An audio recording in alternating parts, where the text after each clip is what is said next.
Assalamualaikum warahmatullahi wabarakatuh. Alhamdulillah, sholli ala Rasulillah Muhammad ibn Abdillah, la haula wa la quwata illa billah, amma ba'du. Qala Allah Ta'ala fil Qur'anil Karim, a'udzu billahi minasyaitonir rajim. Ya ayyuhalladzina amanu taqullaha haqqa tuqatih wa la tamutunna illa wa antum muslimun. Bapak-bapak, ibu-ibu, jemaah sekalian yang rahmati Allah Subhanahu wa taala. Alhamdulillah, pada kesempatan Ramadan tahun ini kita masih diberikan kesehatan dan kesempatan kembali oleh Allah Subhanahu wa taala untuk bertemu dengan bulan suci Ramadan. Bulan Ramadan itu adalah bulan percepatan dalam banyak hal ya. Setelah kita loyo, mungkin iman kita sudah berkurang. Mari kita cas kembali keimanannya, kita cas kembali ilmunya, dan banyak hal yang perlu kita cas ketika baterainya sudah lowbat. Jadi baterai kita sudah setahunan mungkin sudah mulai berkurang. Maka ini momentum yang sangat tepat. Kebetulan memang keutamaannya banyak sekali di bulan Ramadan. Jadi sungguh berbahagia sekali orang-orang yang bisa memaksimalkan Ramadan dengan kebaikan, baik ibadahnya, kemudian belajarnya, baca Qur'annya, dan amal soleh yang lainnya. Untuk Ramadan tahun ini kita ingin mencoba, atau saya ingin mencoba membacakan kitab Ta'limul Muta'alim. Pada tahun kemarin kita menghatamkan kitab Tauhid. Ini mudah-mudahan kita bisa hatamkan, kalau tidak pun juga secukupnya. Santri sudah megang kitabnya, para jamaah bisa menyimak, dan besok kalau ingin sambil belajar juga tinggal caranya tinggal melihat, mengikuti, atau menyimak. Kitab Ta'limul Muta'alim. Jadi bagaimana cara belajar ilmu. Kita bertahun-tahun belajar ilmu mungkin belum tepat, metodenya belum tepat, baik belajar ilmu agama atau belajar ilmu apapun ya. Ini kitab ini karangan dari Syekh Az-Zarnuji. Langsung saya bacakan kitabnya. Bismillahirrahmanirrahim. Alhamdulillahirabbil alamin. Segala puji bagi Allah Rabb SWT alladzi faddala bani adama bil ilmi wal amali ala jami'il alam. Allah telah memuliakan manusia bil ilmi dengan ilmu, wal amali dan amal. Jadi manusia itu mulianya karena ilmu dan amal.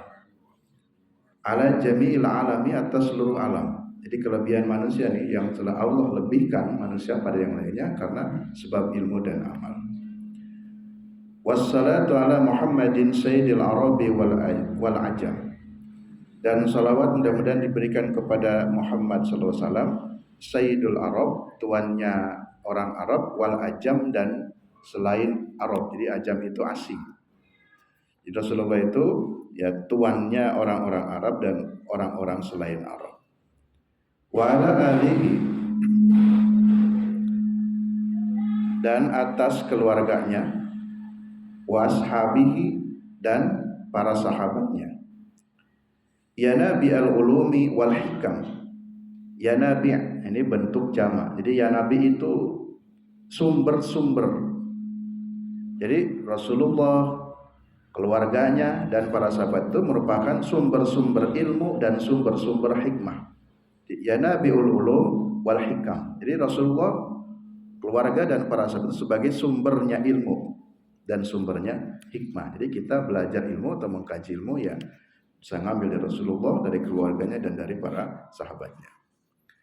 Wa ba'du, falamma ra'aitu, ketika saya melihat, kata Syekh Zarnuji, saya memperhatikan, katsiran minat tulabil ilmi, banyak sekali para pencari ilmu, fi zamanina, pada zaman kami, yajiduna ilal ilmi, mereka mendapatkan ilmu, wala yusalluna, tapi mereka tidak mencapai ilmu. Jadi ini Syekh Zarnuji berbicara pada tahun yang dulu ketika beliau hidup, itu tahun 500 Hijriahan. Beliau berkata, pada masa kami, bayangkan dulu, orang banyak belajar ilmu, seperti kita menghadiri majelis ilmu, tapi kemudian wala yasiluna, dia tidak mendapatkan ilmu. Dia datang ke majelis ilmu tapi dia tidak mendapatkan ilmu, dia tidak memperoleh ilmu. Kalau sekarang orang sekolah, orang kuliah mendatangi majelis ilmu, orang ke pesantren mendatangi majelis ilmu tapi wala yasilun, dia tidak mendapatkan ilmu. Min manafihi, dia tidak bisa mendapatkan manfaat ilmunya. Wasamaratihi, dan buah ilmu. Apa itu? Wahia al-amalu bihi wa nasru yuhramun. Jadi buah dari ilmu itu adalah bermanfaat yang melahirkan amal. Jadi kalau di Indonesia dan secara umum ya, kita belajar itu kan berapa tahun? SD 6 tahun, tambah TK dulu ya, TK 3 tahun, SD 6 tahun, 9 tahun, SMP 3 tahun, SMA 3 tahun, S1 4 tahun, S2 2 tahun, S3-nya 4 tahun. Itu kalau dijumlah mungkin sudah 16 tahunan. 16 tahun belajar ilmu tetapi ilmunya tidak bermanfaat atau tidak melahirkan sebagai sebuah amal. Jadi kalau tidak melahirkan amal, maka kata Syekh ini tidak memperoleh samratul ilmi. Lima annahum akhtau tara'iqahu. Kenapa banyak orang yang belajar tapi tidak sukses atau tidak mencapaikan ilmu? Bisa jadi menurut beliau karena kesalahan. Akhtau tara'iqahu, kesalahan di dalam metodenya. Jadi orang belajar ilmu kan perlu metode, perlu cara. Ini. Jadi karena kesalahan di dalam tara'iqahu, metode-metodenya, wa taraku syara'itahu, dan meninggalkan syarat-syaratnya. Jadi orang belajar ilmu itu ada syaratnya. Jadi dimanapun ya, baik santri maupun bapak biasa mendengarkan ilmu itu harus paham metode belajar ilmu itu seperti apa, syarat-syarat untuk memperoleh ilmu itu bagaimana. Wa kullu man ahta tariqa dhalla, dan siapapun orang yang keliru di dalam metodenya dhalla, maka akan sesat. Ya. Jadi kullu man ahta, siapa orang yang keliru at-tariqa di dalam memahami sebuah metode, dhalla, bisa sesat. Contoh orang memahami Quran atau belajar Quran tapi kemudian tidak paham uslub Qurannya, tidak paham bagaimana ilmu tafsirnya, lalu kemudian mentafsirkan semaunya sendiri, itu bisa dhalla, bisa sesat. Bahkan bukan hanya dhalla tapi wa dhallu juga, dirinya sesat dan menyesatkan orang lain. Itu kalau kita tidak paham. Jadi ketika orang belajar menyampaikan atau mengkaji tafsir, berarti dia juga harus paham ilmu tafsir. Ketika dia menyampaikan hadis juga harus paham ilmu hadis supaya tidak sesat. Ya, karena man akhta at-tariqa dhalla. Ya seperti apapun ilmu, bapak atau ibu ya mau masak, kalau tidak paham ilmu masak kan bisa gosong. Seorang ibu mau masak kalau tidak paham bagaimana cara menanak nasi, ternyata airnya terlalu banyak, itu malah jadi bubur. Nah, itu karena tidak paham toriko. Itu bahasa lain kan dhalla, sesat.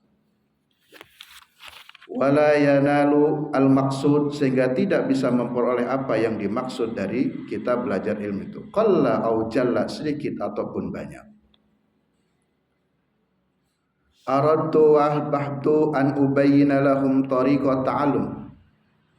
Oleh karena itu saya punya keinginan, kata Syekh, saya ingin dan aku cinta ingin berbagi bagaimana tariqa ta'allum, metode belajar yang baik itu yang seperti apa. Ya, dan ini berlaku ya kepada siapapun pecinta ilmu, bukan hanya untuk yang muda, yang tua pun semangat ilmu harus juga belajar bagaimana metode ya belajar ilmu itu. Alama ra'aitu fil kutubi, aku ingin berbagi tentang bagaimana metode belajar sesuai yang pernah aku dapati dari kitab-kitab. Nah, karena Syekh ini kan bacaan kitabnya kan banyak, sehingga karena banyak membaca kitab kemudian dia ingin menuangkan lagi dalam karya, maka lahirlah karya ini. wasami'tu min asatidi, dan apa yang aku dengar dari guru-guruku. Jadi apa yang pernah dibaca dari kitab-kitab atau apa yang didengar dari guru-guruku, maka aku pun ingin memberikan ulil ilmi wal hikmah, guru-guru yang memiliki ilmu dan hikmah, ya ingin berbagi kepada kita semuanya sehingga sampailah kitab itu kepada tangan kita ini untuk kita ingin belajar bagaimana metode belajar yang baik. Rajaan ad-du'a li minar ragibina fihi, dan saya juga berharap mudah-mudahan memperoleh doa untukku dari orang-orang yang cinta ilmu. Nah, jadi kita yang membaca kitab, yang membaca buku, memang ya kita baik sekali untuk ikut mendoakan karena kita sudah memperoleh manfaat dari ilmu, ya, baca kitab Riyadhus Shalihin, baca kitab Bulughul Maram atau kitab-kitab apapun yang memang itu ilmu. Nah, mereka sudah mensodakohkan ilmunya, lalu kita pun juga sebagai bentuk terima kasih sudah diberikan pencerahan walaupun tidak langsung ketemu si pengarangnya, tapi kita mendoakan dengan doa-doa yang baik. Al-muhlasina, dengan penuh keikhlasan, bil fawra wal khalas, ya, bil fawr wal khalas, dengan bil fauz, ya, bil fauz dengan keuntungan, wal khalas dan keikhlasan, fi yaumiddin, itu pada kelak hari kiamat. Ba'dama istakhartu lillahi fihi, setelah aku beristikharah. Nah, jadi bagusnya ulama dulu ya seperti Imam Bukhari, Muslim, kalau mau menulis kitab itu beliau bukan hanya menyandarkan murni kepada ilmu pengetahuan yang dimilikinya, ketika akan menuangkan beliau pun beristikharah. Ini saya akan membuat karya ini, mudah-mudahan bermanfaat. Jadi mohon bimbingan dari Allah.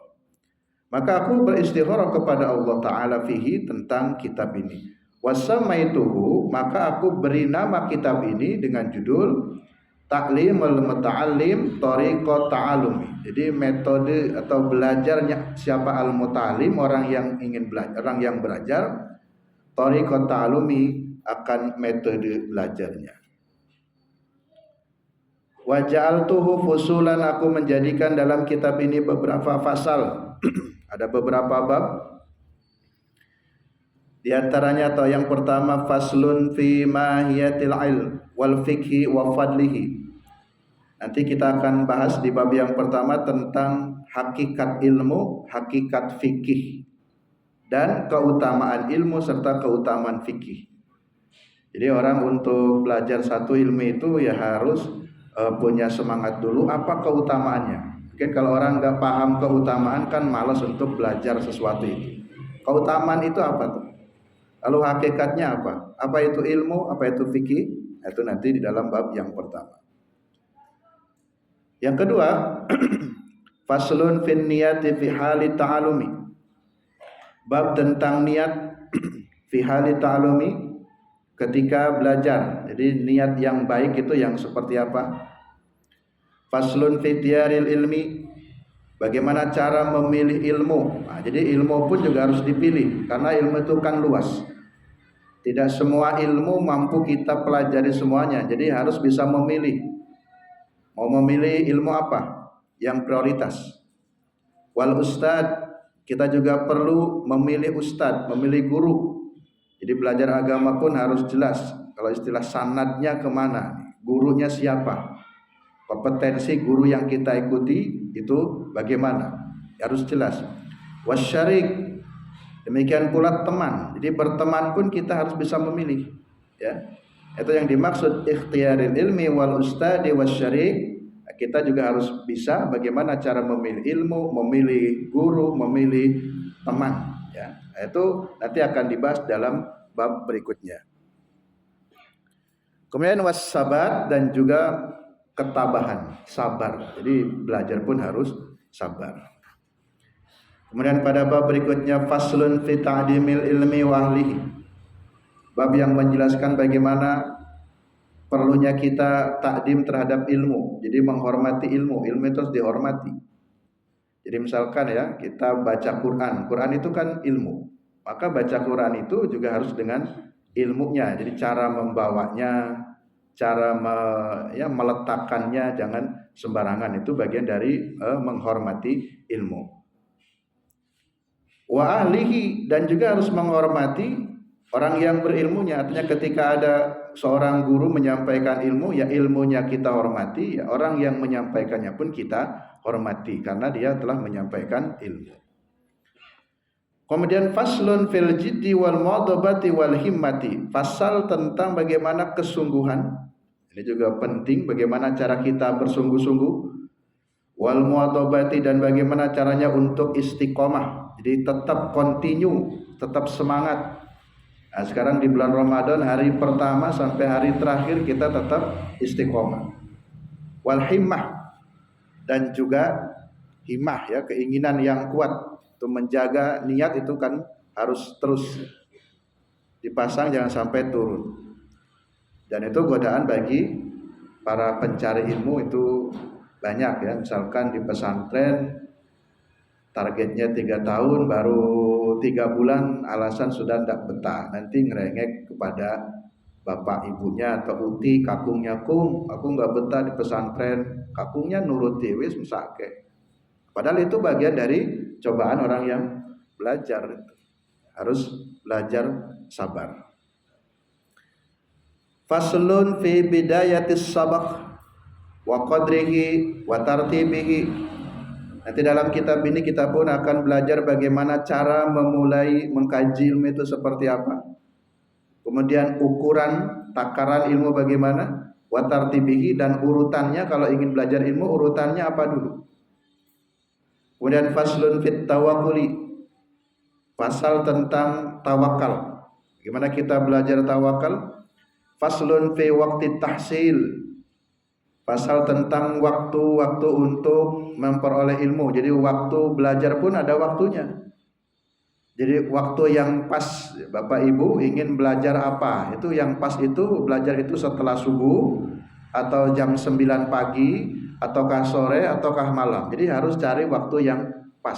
Itu nanti akan di-sharingkan, dibagi oleh pengarang kitab di dalam kitab ini. Kemudian faslun fi syafaqati wa tahsi wa nasihati. Bab tentang syafaqah. Syafaqah itu kasih sayang. Wa nasihati, dan nasihat. Kemudian faslul fil istifadati, fasal tentang istifadah. Bagaimana kita mengambil faidah. Faslun fil wara halat ta'alumi, fasal tentang wara. Wara itu kehati-hatian. Fi halit ta'alumi, di dalam belajar. Faslun fi ma yurasul hifdha wan nisyan. Juga nanti kita akan belajar bagaimana cara untuk menjaga ilmu dan cara bagaimana supaya tidak cepat lupa. Ya, orang itu ada yang cepat menangkap ilmu tapi juga cepat lupa.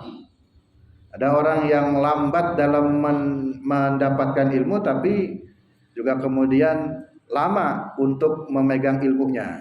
Tapi juga ada sebaliknya, orang yang cara menangkapnya lambat dan juga cepat lupa. Jadi itu manusia ya, beda-beda. Nah, maka kita caranya mengasah itu dengan sering-sering belajar. Jadi semakin sering belajar, insya Allah kita akan tidak cepat lupa ya. Seperti orang punya pisau ya. Pisau yang sering dipakai itu malah tajam. Tapi pisau yang enggak digunakan walaupun awalnya tajam itu bisa tumpul.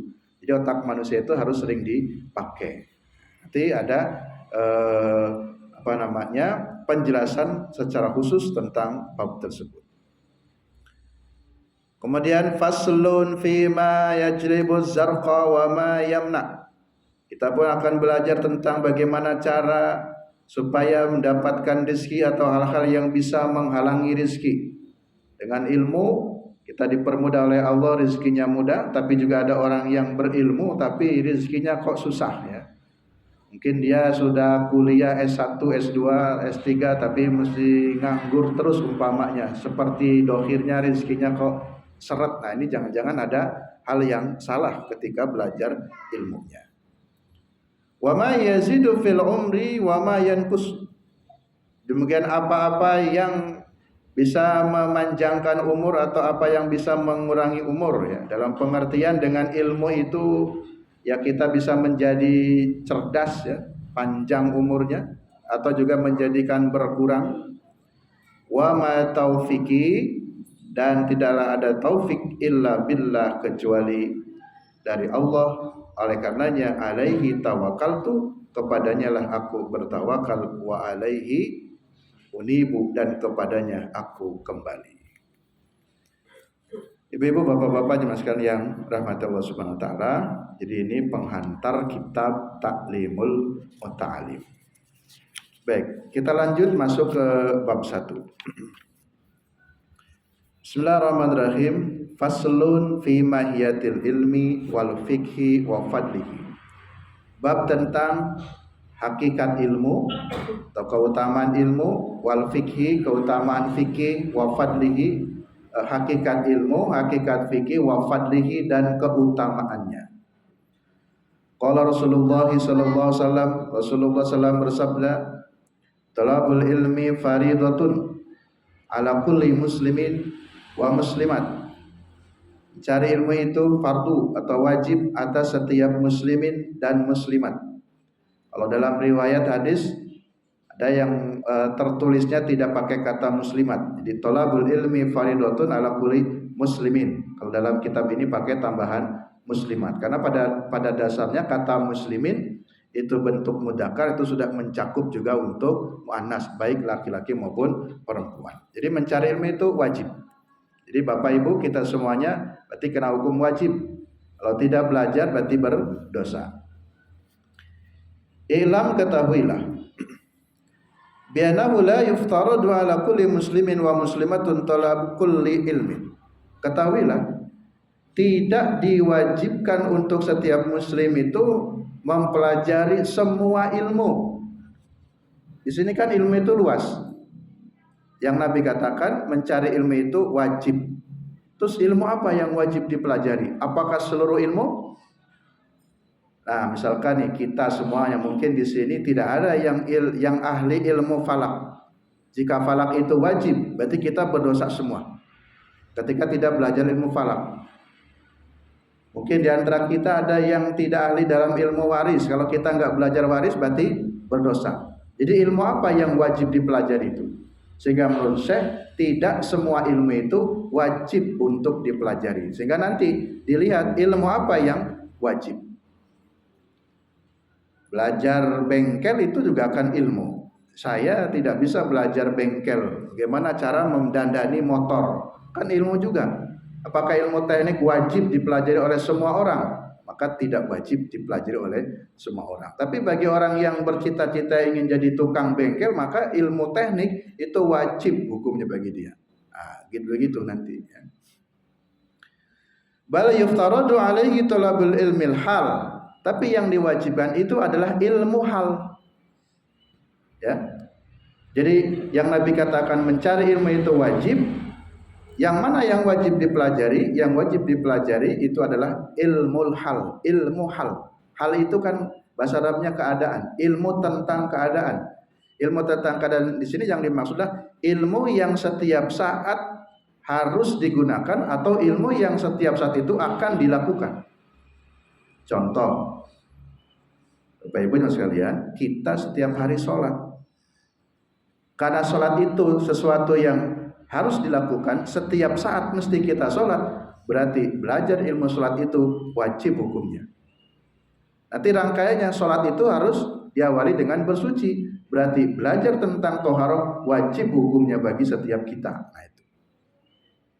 Jadi andai kata tidak kita paham ilmu falak, tidak berdosa. Karena itu bukan fardu ain, itu fardu kifayah. Ya, nanti fardunya dibedakan, nanti ilmu mana yang fardu ain, ilmu mana yang fardu kifayah. Cukup ada beberapa orang, ada sebagian orang yang memiliki kompetensi tentang suatu ilmu walaupun mungkin kita tidak ahli dalam ilmu itu. Bagi-bagi.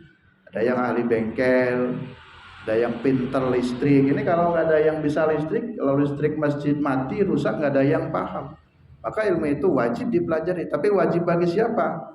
Ya, ibu-ibu tidak wajib juga belajar ilmu listrik, tapi harus ada salah seorang yang belajar ilmu listrik. Itu namanya ilmu hal. Kama yuqalu sebagaimana dikatakan afdalul ilmi ilmul hal. Seutama-utama ilmu adalah ilmul hal. Jadi ilmu yang paling utama adalah ilmul hal. Ya. Yang paling utama ilmu hal. Wa afdalul amal hifdzul hal. Dan seutama-utama amal adalah menjaga hal. Nah, jadi hal tadi diartikan hal itu kan keadaan, ya. Jadi sesuatu yang selalu akan dilakukan atau terbiasa dilakukan. Kalau di kuliahan umpamanya seorang mahasiswi yang memang sejak awal milih jurusannya TI, teknik informatika, maka dia wajib belajar ilmu teknik informatika sampai betul-betul mahir karena dia sudah meniatkan dari awal ingin menekuni itu. Kalau dia masuk jurusan psikologi, maka wajib bagi dia mempelajari seluruh ilmu-ilmu yang terkait dengan psikologi. Demikian pula kalau dia masuk ke jurusan tafsir hadis, maka dia wajib mengkaji ilmu-ilmu yang terkait dengan Al-Quran dan hadisnya. Jadi ada prioritas halnya. Masa guru ingin jadi guru matematika tapi belajarnya bahasa Arab, ya nanti matematikanya tidak bisa mengajarkan kepada murid. Atau ingin jadi guru bahasa Arab tapi belajarnya matematika. Jadi tidak seperti itu. Jadi yang halnya yang bagaimana? Yuftaradu 'alal muslimi talabu ilmil ma yaqa'u lahu fi halihi fi hali kana. Sehingga yang diwajibkan bagi setiap muslim itu adalah mencari ilmu apa-apa yang yaqa'u terjadi padanya fi halihi dalam kondisinya fi hali kana atau pada kondisinya dia. Fa innahu la budda lahu minas salat. Ini contoh. Wajib seseorang belajar ilmu salat. Karena salat itu merupakan ilmul hal, ilmu keadaan. Bapak Ibu kan wajib salat. Tidak mau salat dosa. Berarti tetap wajib salat. Karena wajib salat berarti kita harus punya ilmu tentang salat. Fayuftaradu alaihi ilmu ma yaqa'u lahu fi salatihi. Maka wajib atasnya mempelajari ilmu yang terkait dengan salatnya. Bi qadri ma yu'di bihi, bagaimana cara menunaikan salat. Ini sedikit saya mengingatkan cara menunaikan salat. Salat itu yang sah. Di antaranya salah satu salat itu jika bersuci, menghadap kiblat, menutup aurat dan masuk waktu salat. Dalam putusan Munas Tarjih Muhammadiyah ke-31, waktu subuh itu mundur 2 derajat, yang tadinya minus 20 derajat menjadi minus 18 derajat. Karena mundur 2 derajat, per 1 derajatnya 4 menit, maka 2 itu sama dengan 8 menit. Jadi kalau belum masuk waktu subuh kok sudah sholat, nah maka sholatnya menjadi tidak sah. Itu, ini harus paham. Ma yu'di bihi, bagaimana cara menunaikan sholat. Ya. Wa fardhu salat, dan kewajiban salat, wa yajibu alaihi ilmun ma yaqa'u lahu bi qadri ma yu'di bihi al-wajib. Demikian pula kita wajib mempelajari hal yang terkait dengan menunaikan kewajiban salatnya itu.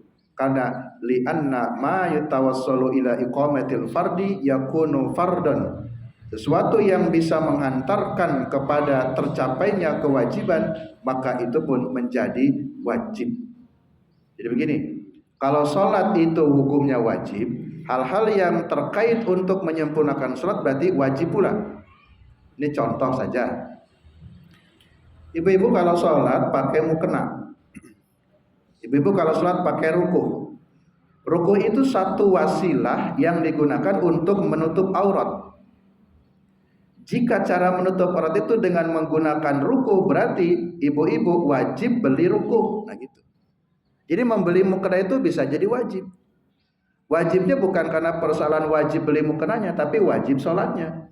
Hal-hal yang terkait dengan kesempurnaan sholat, salah satu kesempurnaan sholat adalah dengan menutup aurat, cara menutup aurat dengan pakai mukena, berarti orang beli mukena itu menjadi wajib jika akan mengakibatkan tidak terpenuhinya itu kesempurnaan sholat. Kalau dalam kaidah mala yatimul wajib ila bihi fahuwa wajibun. Jadi segala sesuatu yang bisa mengantarkan terlaksana sesuatu yang wajib, maka hal tersebut menjadi wajib. Wa ma yutawassalu bihi la iqamatil wajib yakunu wajiban, sehingga wasilah yang mengantarkan kepada sesuatu yang wajib maka hal itu menjadi wajib. Nah, jadi apapun ya tadi contohnya. Wa kadzalika fis shaum, demikian pula di dalam puasa. Nah, puasa itu kan wajib. Apa yang bisa mengantarkan kepada puasa berarti wajib pula.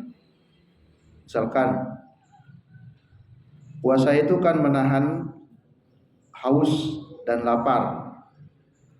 Untuk memenuhi supaya terpenuhi kewajiban puasa, berarti kan kita harus sahur. Sahur itu hukumnya sunnah, hukum asalnya. Tapi jika karena sebab tidak sahur kemudian tidak berpuasa, ini khususnya anak-anak. Hanya kan anak nggak puasa, alasannya aku nggak sahur, aku lapar, aku haus. Nah, berarti menghantarkan untuk memenuhi sesuatu yang wajib itu bisa jadi hukumnya wajib, ya. Walaupun hukum dasar sahur itu adalah sunnah.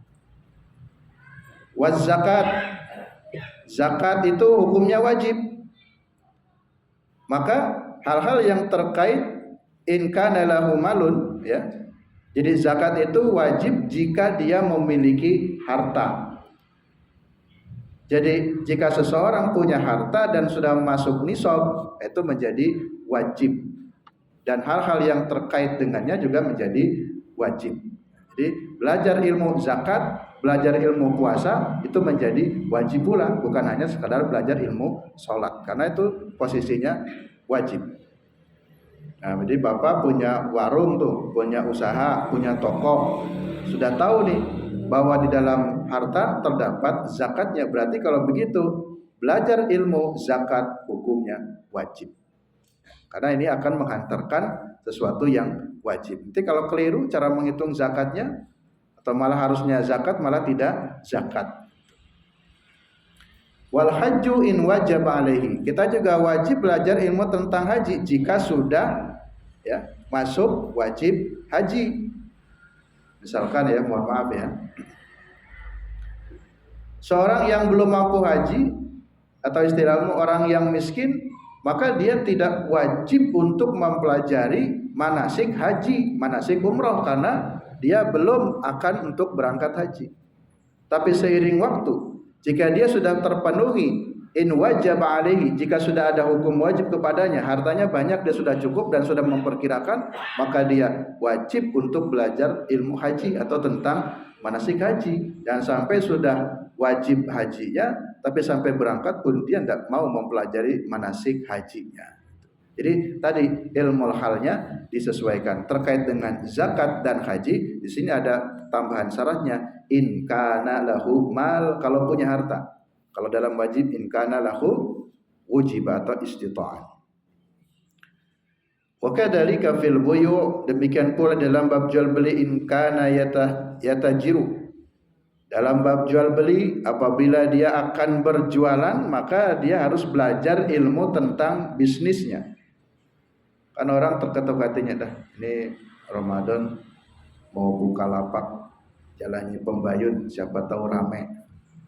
Atau kalau mau sudah ada niat ingin berjualan, pelajari ilmu tentang jual belinya. Tapi per hari ini saya tidak niat jualan ini, maka karena nggak niat jualan, maka saya tidak wajib untuk belajar ilmu jual belinya. Ya sekedarnya saja, kalau mau belajar secara keseluruhan itu biasa saja, tapi belum menjadi hal yang prioritas atau yang wajib bagi saya ketika saya tidak punya niat untuk jualan. Jadi tadi istilah ilmu halnya seperti itu. Qila li Muhammad al-Hasan rahimahullah, Imam Muhammad bin Hasan rahimahullah pernah ditanya, alla tusannifa kitaban fi zuhdi. Wahai Muhammad bin Hasan, kenapa engkau tidak mengarang kitab tentang zuhud? Qala sanabtu kitaban fil buyu'. Jawabannya, saya sudah mengarang kitab buyuk jual beli? Ini pertanyaan dan jawaban sepertinya tidak nyambung. Ada orang bertanya kepada Syekh Muhammad bin Hasan rahimahullah, "Ya Syekh, kenapa engkau tidak mengarang kitab zuhud?" Tapi jawabannya, "Saya sudah mengarang kitab jual beli." Sepertinya tidak nyambung. Tapi maksudnya bukan begitu. Yakni az-zahidu may yataharraza minas syubhat wal makruhat fit tijarah. Walaupun saya tidak menulis tentang kitab zuhud, tapi saya punya karya tentang jual beli. Sesungguhnya makna di dalam jual beli itu adalah di situ ada yataharraz minas syubhat, harus berhati-hati menjaga diri dari perkara-perkara yang subhat. Bagi jadi seorang pedagang harus juga belajar perkara-perkara apa yang itu sesuatu yang subhat. Wal makruhat, seorang pedagang harus belajar apa-apa saja yang dilarang. Itu harus dipelajari dengan sendirinya. Kalau orang mempelajari bisnis itu dilihat dari mana saja yang subhat, jangan dilakukan dalam berjual beli, mana saja yang makruhat, maka dengan sendirinya dia pun sedang belajar zuhud. Jadi zuhud itu ya seperti itu. Ya. Jadi tidak harus fokus belajar zuhud meninggalkan dunia, bukan zuhud yang artian meninggalkan dunia. Jadi belajar tentang bisnis tapi tahu mana yang subhat, tahu mana yang dilarang, kemudian itu semuanya ditinggalkan, berarti orang itu sudah termasuk kategori zuhud. Wa kada yajibu fis sa'iril muamalati, demikian pula yang demikian itu wajib pada seluruh muamalat yang lainnya. Kemudian wal harif, dan juga pekerjaan apapun. Jadi Bapak Ibu, kita bisa disebut seorang yang zuhud jika kita mampu menjaga diri dalam pekerjaan kita. Jangankan korupsi yang jelas-jelas itu dosanya ya, yang mungkin bukan kategori dosa korupsi, mengambil yang bukan milik kita, hal-hal yang ragu-ragu itu pun kita tidak mau mengambilnya karena itu perkara syubhat. Itu dalam pekerjaan kita mampu menjaga diri, itu pun termasuk kategori zuhud. Wa kullu man istaghala bi syai'in, dan setiap orang yang menyibukkan sesuatu dalam segala hal, minha di antaranya yuftaradu 'alil ilmu taharruz anil haram, seperti wajib baginya belajar ilmu untuk berhati-hati dari perkara-perkara yang haram. Berarti kalau dalam konteksnya contoh perdagangan, kita juga harus belajar kategori perdagangan apa saja yang dilarang oleh Allah. Misalkan kalau dalam Sahih Muslim ada jual beli yang dilarang, jual beli mula masa, jual beli munabadah dan seterusnya. Bagaimana tentang hukum simsar atau calo, itu juga dibahas. Jadi kita harus juga mempelajari semua hal-hal yang terkait jika itu masuk ke dalam perkara yang diharamkan. Itu menjadi wajib pula hukumnya. Wa kadzalika yuftaradu alaihi ilmul ahwalil qalbi. Kita juga wajib belajar ilmu tentang hati. Jadi karena ilmu itu luas ya. Jadi kita tidak boleh mengesampingkan salah satu ilmu. Kan yang pokok kan wajib fikih.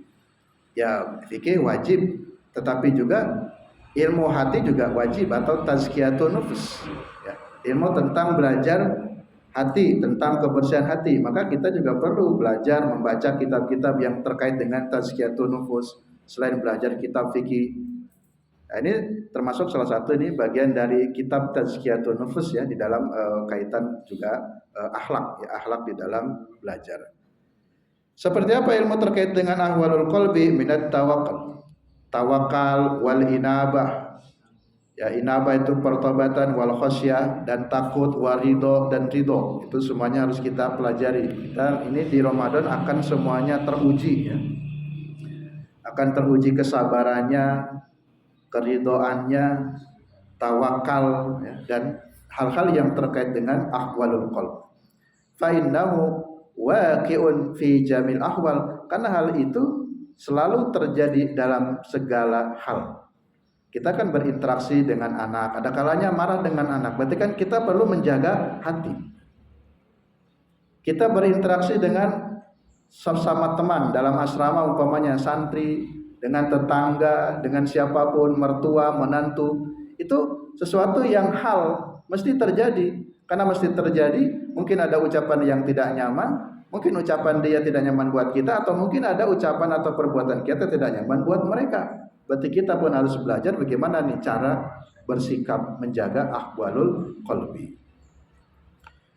Wasyarafal ilm la yahfa ala hadin, dan kemuliaan ilmu itu tidak bisa disembunyikan dari seseorang, ya.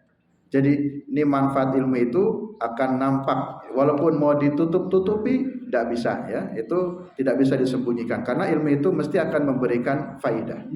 Id huwa muhtasun bil insaniyat, karena hal itu terkait dengan kekhususan bagi manusia. Itulah kekhususan dibandingkan dengan makhluk yang lainnya, itu diberi ilmu.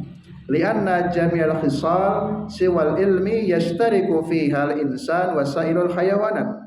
Karena seluruh khisal itu perangai selain ilmu itu sendiri, bahwa ada yashtarik, ishtarakah, berserikat pada manusia dan juga pada seluruh hewan.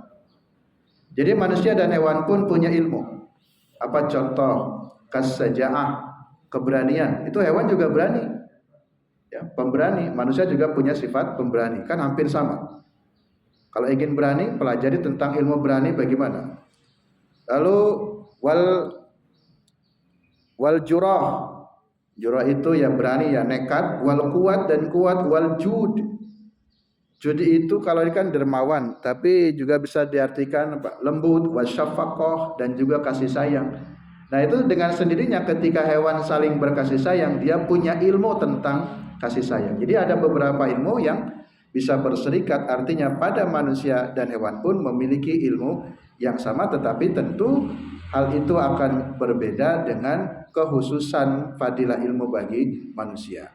Wabihi, dan karenanya adharallahu ta'ala faddala Adam alaihi salatu wassalam alal malaika, karena itulah Allah mengunggulkan Adam atas malaikat karena sebab ilmunya, sehingga wa amara bis sujud, diperintahkan untuk sujud lahu kepada Adam. Wa inna masyarafal ilmi, dan sesungguhnya kemuliaan ilmu itu likaunihi, karena sebab kedudukannya, wasilati la taqwa, dan ilmu itu bisa menghantarkan kepada takwa. Jadi kalau kita ingin menjadi orang yang bertakwa, harus berilmu, karena ilmu bisa menghantarkan kepada takwa. Alladhi yastahiqu bil karamah, yang dengannya berhak untuk memperoleh kemuliaan indallahi, di sisi Allah, was sa'adatil abadannya, dan kebahagiaan yang kekal. Demikian untuk kajian Kitab Ta'limul Muta'alim pada kesempatan kali ini. Nanti insya Allah kita akan lanjutkan. Saya akan membacakan kitab setiap hari Senin dan hari Rabu. Mudah-mudahan ada manfaatnya. Kita sudah masuk pada bab yang pertama, bab tentang hakikat ilmu, hakikat fikih, dan keutamaannya. Mari kita akhiri kajian pagi ini dengan baca kafaratul majlis. Subhanakallahumma wa bihamdika, asyhadu an la ilaha illa anta, astaghfiruka wa atubu ilaik. Assalamualaikum warahmatullahi wabarakatuh.